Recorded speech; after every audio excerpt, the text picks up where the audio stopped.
former NFL executive Michael Lombardi. Now here is your host, Stormy Buonantony, on VSiN, the Sports Betting Network.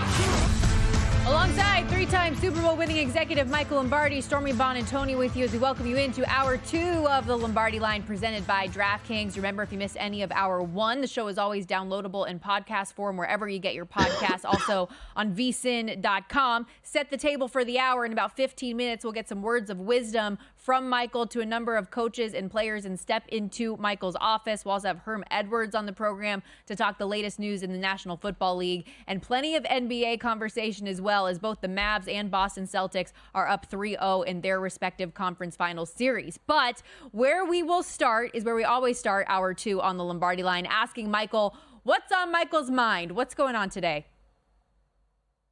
Well, I mean, what else could be going on your mind but Memorial Day, right? I mean, we are here working on a holiday. I appreciate you working, Stormy, here on a holiday as everybody at DraftKings and VSiN and our network are working on holidays, which is a great holiday to honor the men and women who have given up the ultimate sacrifice. And when you do research on what made Memorial Day, what is it all about? You know, besides the parades, besides the picnic, besides the hot dogs and hamburgers, you know, that's part of the traditions. But what makes this such a unique holiday is the men and women who gave up, that made the ultimate sacrifice for us to share our freedom.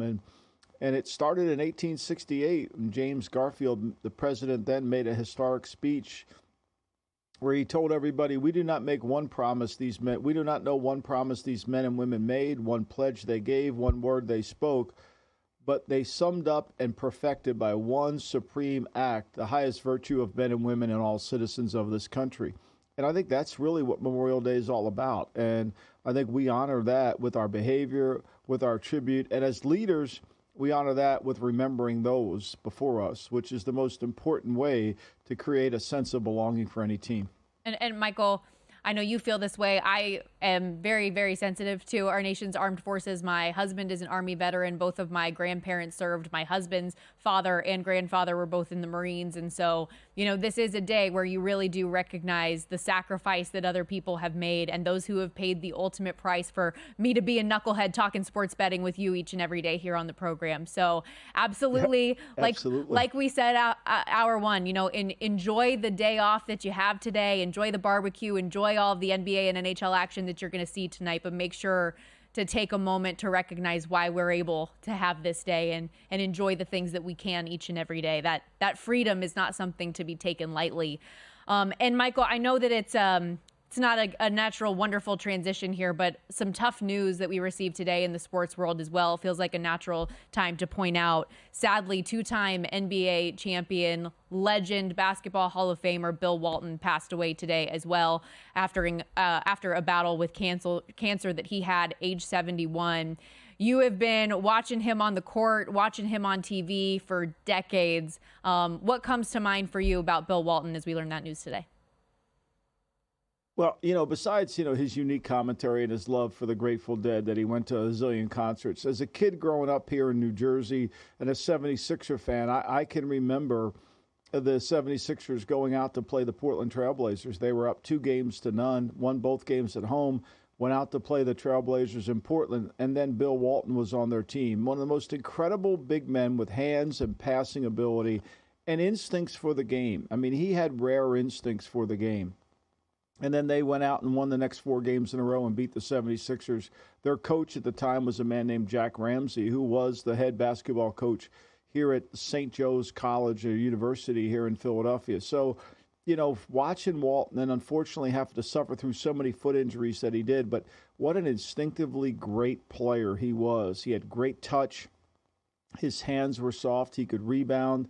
He was the ultimate team player. And what I loved most about him as he got later in life, for guys that, you know, John Wooden comes from this remote little town in Indiana. And we know Bill Walton's a deadhead with the Grateful Dead, touring around with the headband from a hippie generation. And the love and respect and admiration that Bill Walton had for John Wooden, the coach, for John Wooden, the leader, never left. And that's powerful, right? John Wooden saw himself as a teacher. He really did. He saw himself as a first-grade teacher. And he taught that UCLA Bruins something bigger than themselves. And Walton carried that with him to the day he died, unfortunately, today. So there's a lot of great memories about Bill Walton, his uniqueness, his ability to be genuine in his behavior, but also his great talent. The NBA issued a statement today saying Walton died while surrounded by his family. And in the statement, you say his uniqueness. Bill Walton was truly one of a kind, as Adam Silver wrote in the statement, a Hall of Fame player. He redefined the center position. His unique all-around skills made him a dominant force at UCLA that led to an NBA regular season and finals MVP, 2 NBA championships, and a spot on the NBA's 50th and 70th anniversary teams. Our hearts go out to his family, of course, and having listened to Bill as long as I have in his days in ESPN and ABC, I know there is nothing more that he would like than for us to start talking a little bit of basketball here, because we do have the Eastern and Western Conference Finals ongoing. And last night, Michael, an incredible performance from the Dallas Mavericks and Kyrie Irving and Luka Doncic coming together in the fourth quarter to put that thing away. They are a massive minus 1,800 favorite now in a set that they opened an underdog in.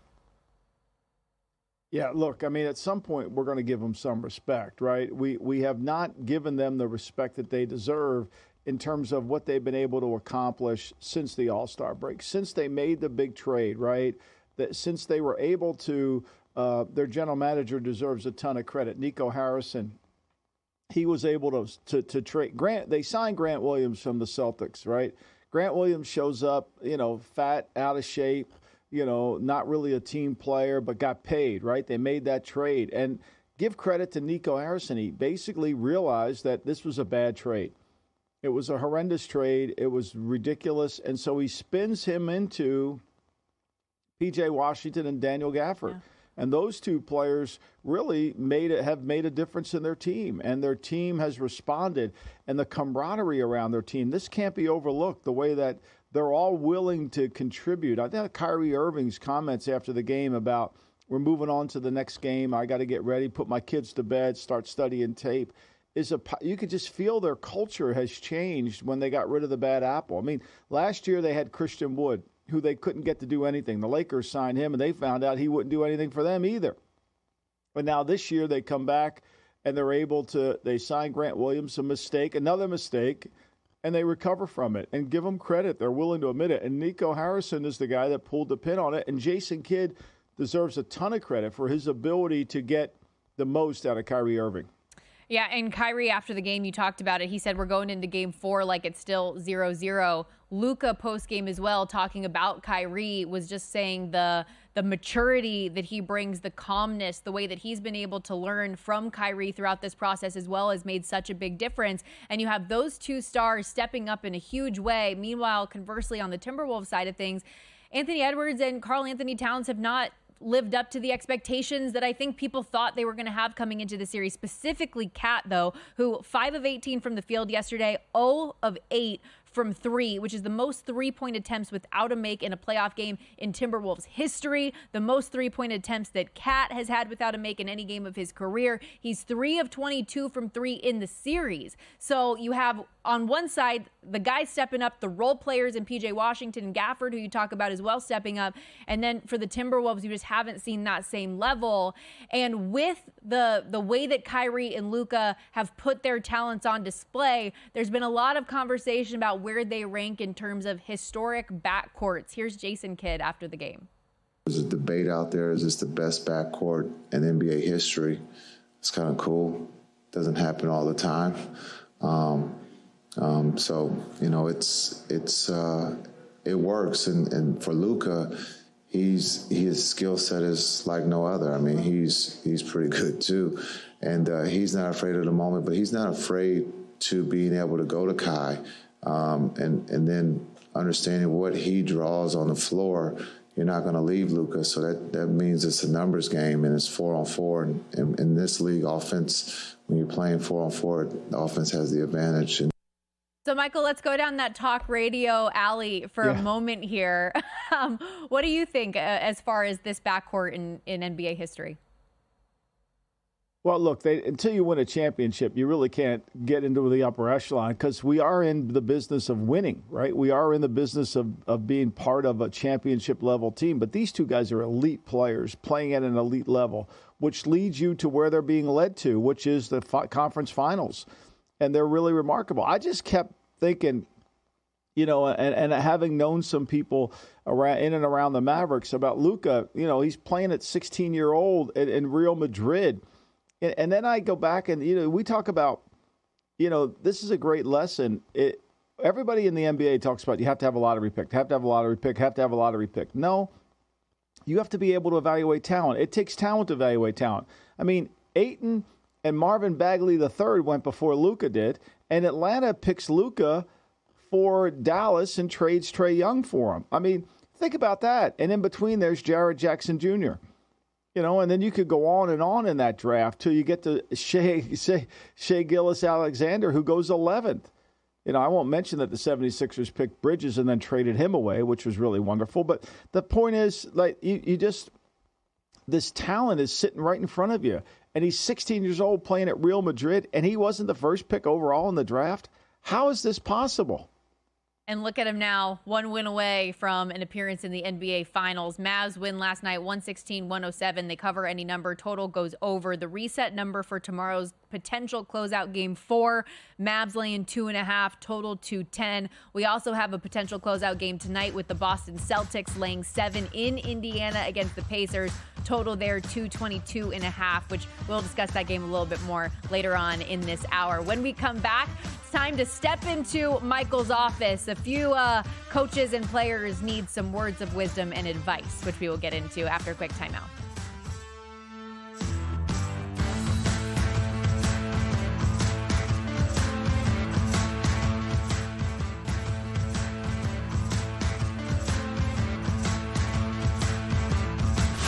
This is the Lombardi Line with former NFL executive Michael Lombardi. Now here is your host, Stormy Bonatoni, on VSiN, the Sports Betting Network. We here at the Lombardi Line are always here to help you out, and for a limited time, we're slashing the price of our annual subscription when you use the promo code Lombardi. Usually $240. You can now secure your subscription for just $199, and if you sign up today, we're throwing in an extra 2 months for free. That's 14 months of VSiN Pro access for less than 50 cents a day when you use the promo code Lombardi. But hurry, this special offer is only available until May 31st. With VSiN Pro, you gain instant access to our daily best bets, complete with a leaderboard showcasing the hottest VSiN experts, betting splits that reveal where the money and bets are trending for every game, exclusive betting splits, premium analysis, 24/7 video access, and more. Remember, though, this offer expires May 31st. Visit VSiN.com/subscribe now and grab your 14 months of VSiN Pro for $199 with the promo code Lombardi. The appointments are lined up. You waiting for somebody in there? Got an appointment. And it's not about what you want to hear, but what you need to hear. It's not personal. It's strictly business. It's time you and me had a private talk, Winger. Step into my office. It's Step Into My Office with Michael Lombardi. Mr. Lombardi, we'll see you now. Mr. Lombardi, we'll see you now. Ant-Man, Anthony Edwards of the Minnesota Timberwolves, stepping into the office here first, Michael. He was drawing comparisons to a young Michael Jordan early in the postseason on an unbelievable run, but now shooting just 38.6% from the field in 3 games against the Mavs. He went 11-24 in game 3, certainly had his moments, but took just 3 shots in the fourth quarter of the loss. What does Edwards need to do to avenge these losses and cement himself as an NBA star? Well, he's first got to understand that Michael Jordan didn't win a title his first year in the league or his second year in the league, that there was a learning process. There is a learning curve. And that learning curve requires extreme hard work, the dedication, the willingness to get back into the gym as soon as the season ends, take a couple days, but get right back at it again and understand that this is the long game. And I think by the wear and tear of the season and how much he's had to work on defense, he can even improve as elite conditioning as most of these NBA players are. They can get better in conditioning, which allows them to continue to play at the highest level. So to me, this is the greatest learning tool you could have in your life. You get humbled, all of a sudden people that were throwing the flowers at you stop throwing them. and you learn that you're going to have to go back to the drawing board and improve. And I think this is great. It's not what you've done, it's what will you do and what you can do moving forward. Jordan experienced it, and he broke through, and all of a sudden he dominated. But it wasn't an overnight sensation. I think that's the message. Mavs are minus 1,800 in the series. Timberwolves 10-1. If you think they can come back and make history, no team has ever come back from down 3-0 in an NBA playoff series. Also down 3-0, the Indiana Pacers, as their head coach Rick Carlisle steps into the office. This Pacers playoff run has been defined by losing close games. The Pacers are the first team to lose multiple games in a series after leading by at least 5 in the final 2 minutes of the fourth quarter in the last quarter century. What does Carlisle need to focus on heading into Game 4 and this offseason? Well, I think what Carlisle has to be is accountable, because if he's going to hold his team accountable, this is really a defining moment as a coaching career. You know, you can't just say we got to play better. You can't say we made mistakes. You can't say we turned the ball over and absolve yourself from the blame. You've got to stand in there with him. And I think ultimately he's got to stand in front of his players and shield the blame towards them and take the blame himself. And that'll carry favor over into next year, because, look, they've accomplished a lot so far this year. Nobody thought they would get here. They were grueling, and they played a lot tougher against the Knicks than all of us, me included, thought they could. And I think he's got to really be willing to humble himself in front of his team. And if he can do that, then the other teams will be accountable. Well, everybody wants accountability, except they want you to be accountable, except them to be accountable, right? It's always somebody else's fault, not yours. And I think Carlisle, if he's going to have a culture of accountability moving forward, he's got to accept accountability for the failures in Game 1, the failures in Game 3, and frankly, as Thomas Gable said, almost retreating in Game 2. Pacers have taken a little bit of money this morning, down from a 7.5-point dog to 7, total 222.5. Tyrese Halliburton listed as questionable, and no Kristaps Porzingis on the other side for the Celtics. Let's go to the New York Jets. The Jets reportedly looked at hiring somebody new to go over Nathaniel Hackett this offseason. That did not play out. And Aaron Rodgers recently tried to calm the concerns of Jets fans by saying on Adam Schein's show this weekend, "You should trust me, and I trust Nathaniel." How should Nathaniel Hackett approach this offseason as offensive coordinator after consecutive years of poor performance? Well, I think he's got to know the pressure's on him. And, you know, he's got to actually get to a relationship with the quarterback where it is a coach relationship, because right now it's not a player-coach relationship. It's a coach-coach relationship. And I think that Nathaniel's got to be willing to grow and listen, because everybody else around him is going to blame him. And he's got to look it straight in the eye, and he's got to be overly prepared, and he's got to show that he's got answers for the team. Because if it's all just going to be Rodgers, then what do we need a coach for? And we know great players need coaches. And I just think, to me, he's got to demonstrate to the entire team in the fourth quarter of a game that he's going to call the right plays, be in the right situation, and make the right things happen. And that's something that only we're going to get to games. What you do in preseason, what you do in training camp isn't going to win any favors. But to win a big game, to be there at the end, to be right there and need that, he's going to need to prove he can handle that and make the adjustments. And he show leadership, right?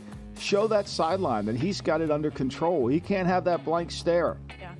And that's a hard thing to do, because the players got to buy into him. Because here's what's going to happen. They're going to just look for Aaron for the answers. They're going to be on the sideline. They're going to say, well, Aaron, what do you think we should do? How do you think we should handle this? Right? Somebody's got to help Aaron. Aaron doesn't have all the answers. Yeah, and you look at last year's numbers, worst red zone offense in the NFL, worst third down team, third worst points scored per game, second worst yards per game. And yes, the quarterback is a large factor. Yes, the offensive line is a big factor in that. But the coordinator part of it is huge too. And something that was such a big takeaway and concern for me last year is how they built everything around Aaron Rodgers, so much so that Hackett couldn't get out of his own way even when Zach Wilson was in there. Even when there was another quarterback, instead of playing to his strengths, he continued to do what was already set up instead of understanding your personnel and that changes need to be made. So we'll see how things look now with Rodgers back, and hopefully he stays healthy so we can get a glimpse of what we thought we were going to get last year. Jerry Jones steps into the office, Michael. The topic of conversation at Cowboys OTAs has surrounded the big three, with CeeDee Lamb, Dak Prescott, and Micah Parsons, all with extensions and new contracts looming. If you're talking to Jerry Jones today, what kind of pressure is there on him to get these deals done? Or are you recommending he remains flexible like he has been in a do-or-die season upon us? I think Jerry's smart enough to block the noise out, right? I think, Jerry, there's more to this than meets the eye. He's got everybody wondering when they're going to get paid. And there's an old adage, the hungry soldier is the best soldier. So he's got Mike McCarthy on a one-year deal. He's got all these other players on one-year deal. He's going to sign them. I mean, Jerry's not afraid to spend money. And Jerry's not frugal, nor is Jerry cheap. So I think patience is a virtue, right? I think he's gotten down this hole where he has been before, which is we're paying all this money for a quarterback and we haven't been able to win the game. I think he understands it. Look, remember, when he hired Mike Zimmer, it took a while to hire Mike Zimmer. He wasn't committed to giving long-term deals out. I think there's more here than meets the eye. I think Jerry is going to be on a look-and-see basis, and I know he's older and he doesn't like change, but Steven's younger, and Steven probably knows they may need some change if they can't duplicate the success they've had last year. It's going to be an interesting year, but I don't think he should panic because, look, the one thing we know for sure, nobody's going to fire the owner. I agree. I don't think he should panic, but I can't imagine the level of frustration there must be when you're being known as a regular season team. 28 straight years you haven't been able to make the NFC Championship game. Last one here. Caitlin Clark steps in after entering the WNBA as with the most fanfare that we've ever seen for a number one pick. Her Fever team is just 1-6. She's averaging 15.5 points per game, but the turnovers, there have been a lot of them. She's having a hard time living up to what have been sky-high expectations. What advice do you have for her as she tries to find her footing in this league? I think that the only thing she can satisfy is herself. She has to have a standard of excellence that she comes to every game, and she's got to stop looking at these huge jumps. Like, you're not going to go from 8 turnovers down to 1 in a game.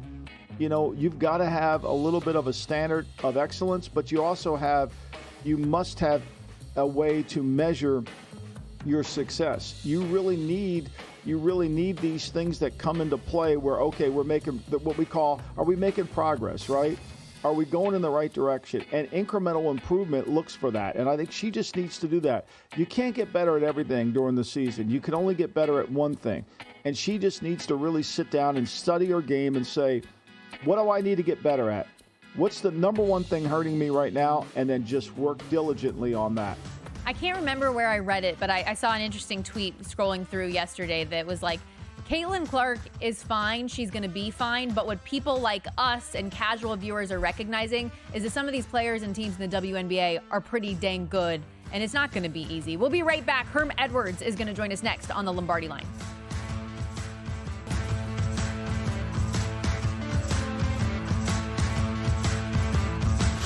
This is the Lombardi Line with former NFL executive Michael Lombardi. Now here is your host, Stormy Buonantony, on VSiN, the sports betting network. In addition to watching and listening to VSiN, don't forget about all the great betting tools and content at VSiN.com. We've got best bets from hosts and guests, betting splits, pro tips, and trends. And right now on the homepage, our own Steve Makinen with NBA top plays, power ratings, and trends to know ahead of 2 potential Game 4 closeouts in the Eastern and Western Conference Finals. Plus, daily best bets in the NHL postseason, Major League Baseball, WNBA, and of course, your fill of NFL offseason content, the league that never sleeps. Don't miss out. Head to VSiN.com today. And speaking of the NFL offseason content, nobody better to get into it all with than Herm Edwards, who joins us now on the Progressive Guest Line. ESPN NFL analyst, former head coach in the league for the Jets and Chiefs, played for a decade before that. And Herm, Michael's been sharing a lot of the contract perspective in the offseason from a general manager. I'm curious for you as a head coach, what's it like in the offseason when you have players that are showing up or not showing up? You're being bombarded by media about guys not being there. Like, how tough is that from your side of things?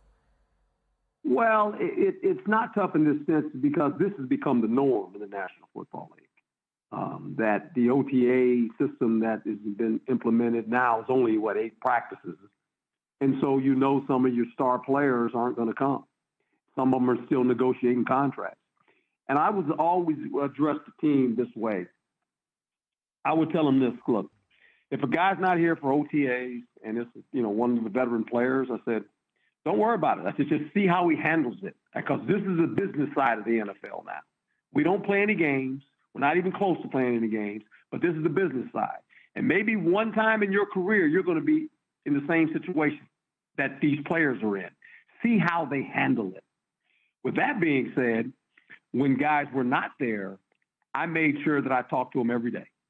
And I didn't talk to them about the contracts. That's not my job. I just talked to them about being the head coach and really how they were doing. And that's all I concern myself with. So you can make it a distraction if you like, but it's really not, because it's become the norm, to be quite honest. Yeah, no question. And look, you can only control what you can control, and the season's so far away. But let's talk about that season for a second. Herm, what team have you thought of as you look back after the draft and the offseason program, and the offseason free agency and the draft? What team kind of has caught your eye that no one's really talking about that you think are going to be better than they really are?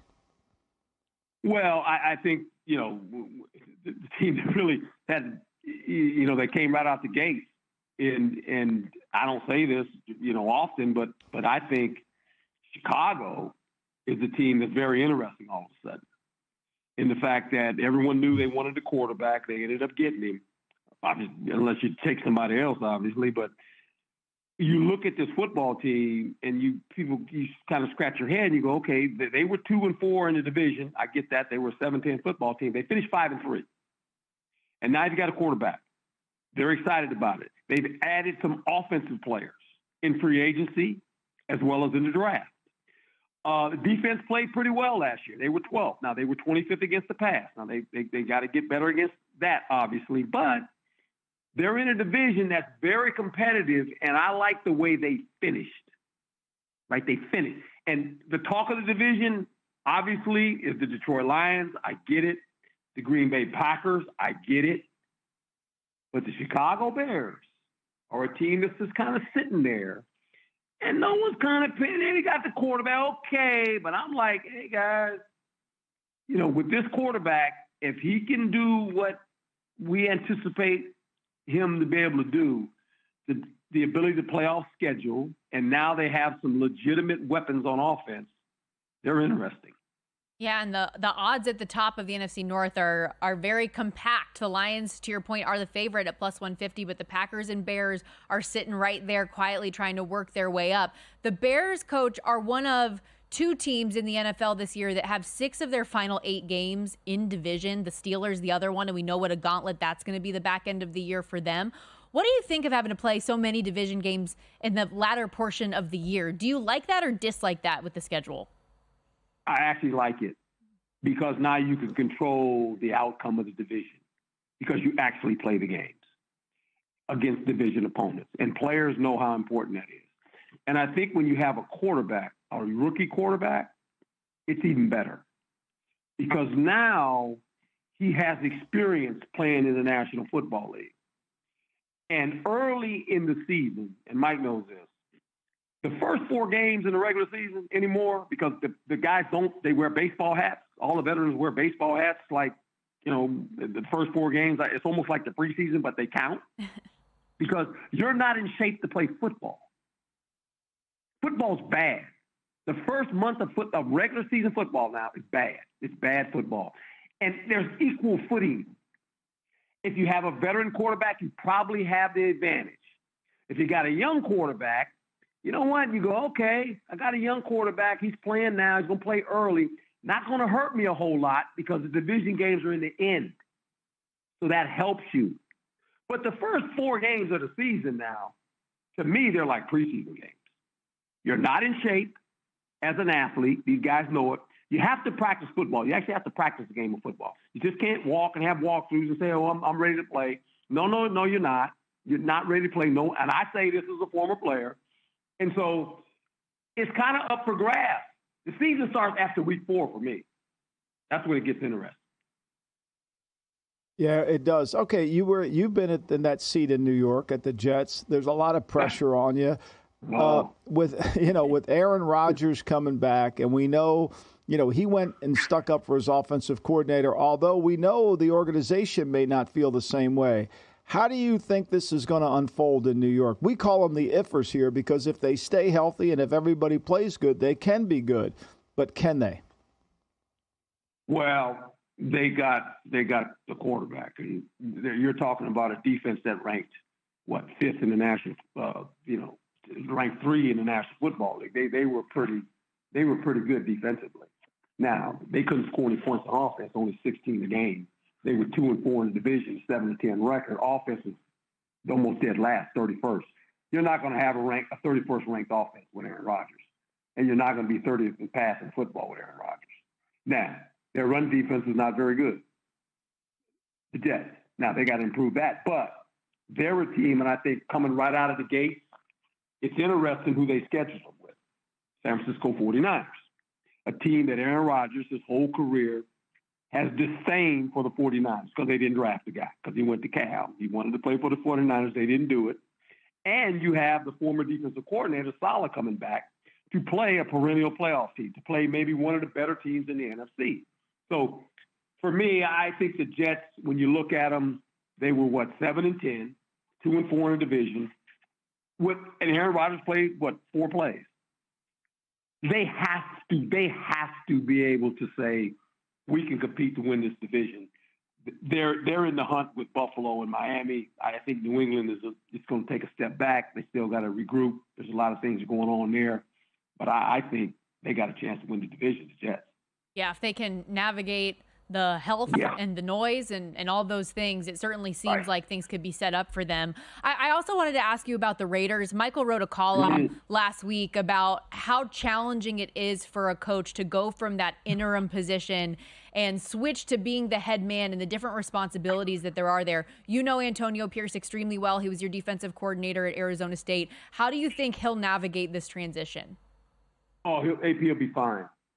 He is equipped for the job, and he couldn't be in a better place with the Raiders. You know, he grew up a Raider guy. He's in Los Angeles. He grew up in L.A.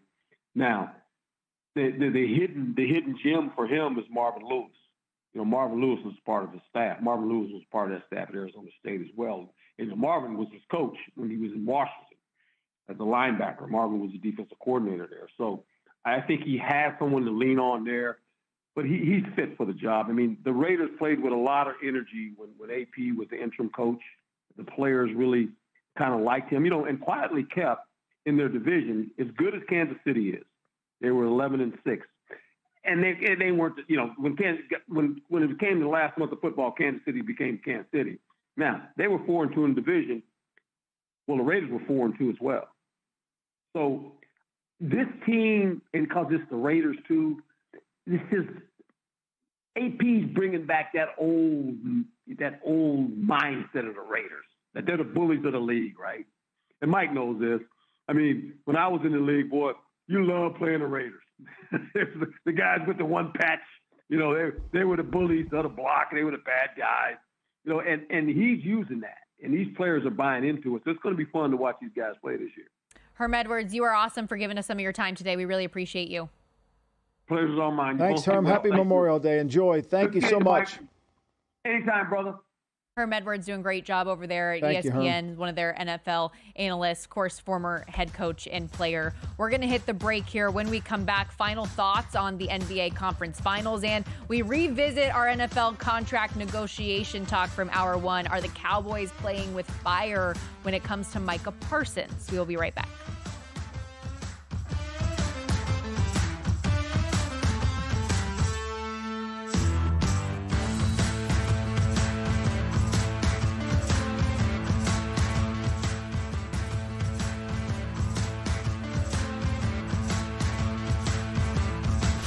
This is the Lombardi Line with former NFL executive Michael Lombardi. Now here is your host, Stormy Bonatoni, on VSiN, the sports betting network.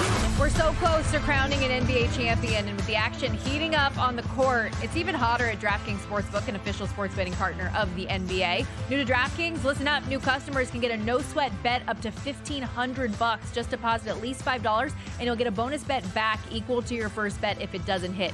Download the DraftKings Sportsbook app now and use the code VSiN, VSIN, DraftKings Sportsbook the crown is yours.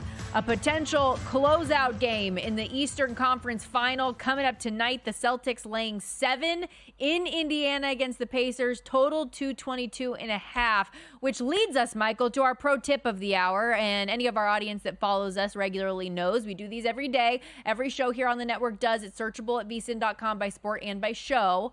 But you're the one actually that came up with this tip, and I love it so much in terms of an approach to betting the game tonight. Maybe instead of betting something pre-flop, wait for in-game because there could be a better opportunity and better number on Boston. Right, because remember, the in-game is all predicated on the algorithm, right? And the statistics that are going on in the game. And we know this. If this game is close, Stormy, and Indiana in the fourth quarter, Indiana's going to feel a tremendous sense of pressure. Mm-hmm. And if you want to take Indiana in the 7, if you think Indiana's going to win, then take Indiana in the 7.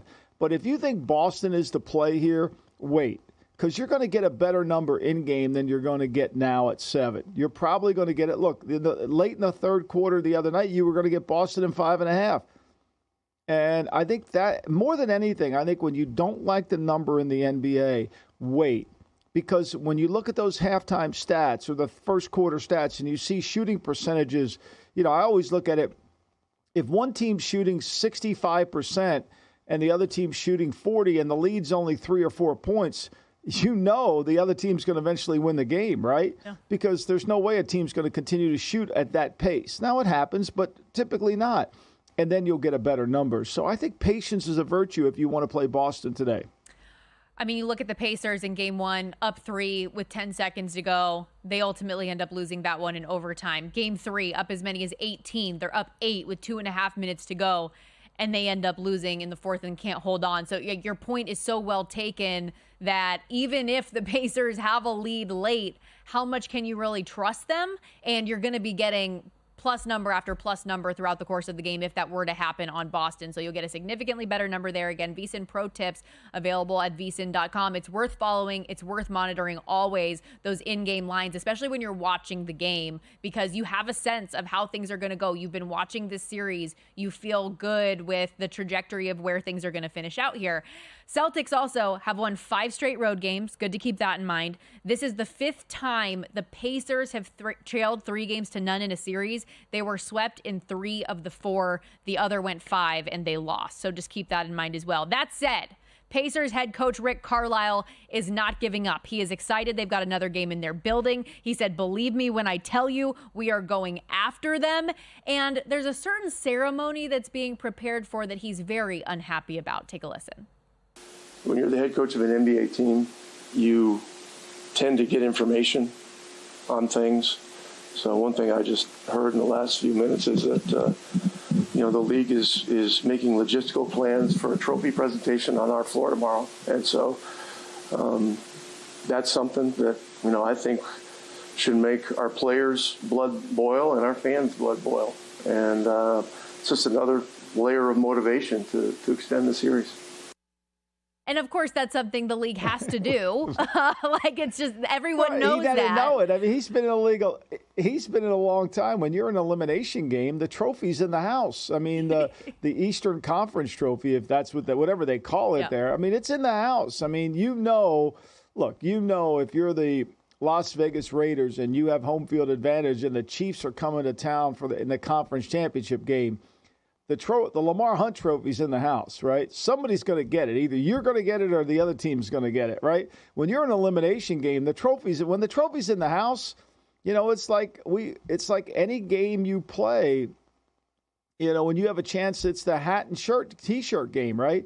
And you can win the game and win the division. It's a hat and t-shirt game. So the players know it. And look, if you need motivation to play better in this game, then you're probably not the right guy to be on the team anyway. This is the perfect game for any executive to watch, to see the competitive nature. I thought last night, Minnesota, they didn't play great, and obviously Towns shot the ball poorly and all that, but they were competing. I mean, they got beat by a better team who could close it out at the game, but it wasn't for a lack of will, if you will.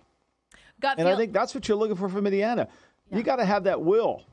Gut feeling, Michael, do we get sweeps in both of these series? You know, I think Minnesota is probably in a better position to win Game 4 because at least they could say, hey, if we win this one, we go home, and now it's a series again because we'll beat them at home if we can. I mean, I think there's more pressure on Dallas than there is Boston because Boston knows even if they don't win this one, they're going to get them back to the Garden and they'll beat them there. So I think to me, and I'm not saying Boston's going to lay down, but Boston's got to get on an airplane regardless, right?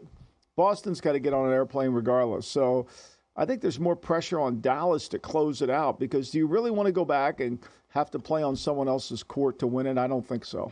Speaking of pressure on Dallas, no better transition to the Cowboys than that. And we've talked a lot about Jerry Jones and specifically Dak Prescott and CeeDee Lamb throughout the show today. But I want to talk Micah Parsons here. Do you think that potentially with him being such a young talent, the future of the franchise, how much bigger his price tag is going to be if they don't get something done, that Jerry's playing with fire a little bit with him not getting an extension done now? Well, I mean, no, because, I mean, the market, the cap continues to go up, right? So the way the cap has gone up, it's really challenging to keep it under control, right? To keep that under control. So I think Parsons is going to be, look, let's face it, Parsons is going to be one of the top, he's probably going to be the top defensive player in the league, right? There's no question. I mean, look, you got Bosa. That's the contract he's working off of is Nick Bosa at $170 million over the length of the deal with $50 million up front, all that. You know, 34 per year is Nick Bosa. The next guy is Myles Garrett at 25, and he hasn't complained about it.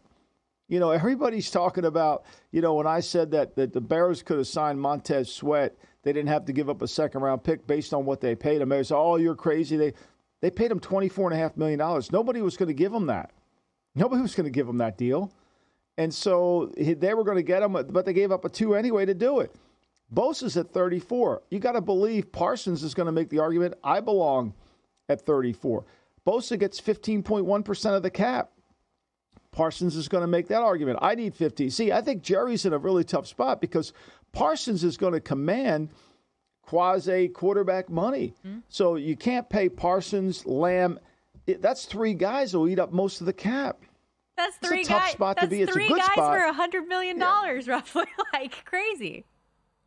Oh, no, it's more than 100. You figure Dak's going to get, say Dak's 50, CeeDee Lamb's 30, and Parsons 35. Yeah, it's You're talking about $105 million for 3 players.